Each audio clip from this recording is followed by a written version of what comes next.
This is Daniel chapter 3. The fire did not burn them. Let us pray.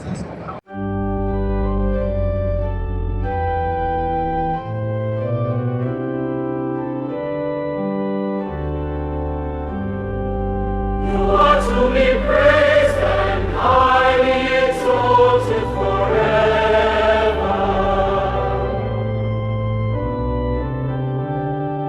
Blessed are you, O Lord, God of our fathers, and to be praised and highly exalted forever.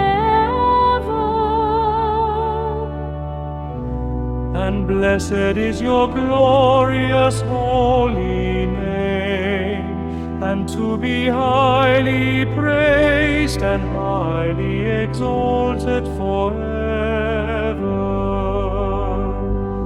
You are to be praised.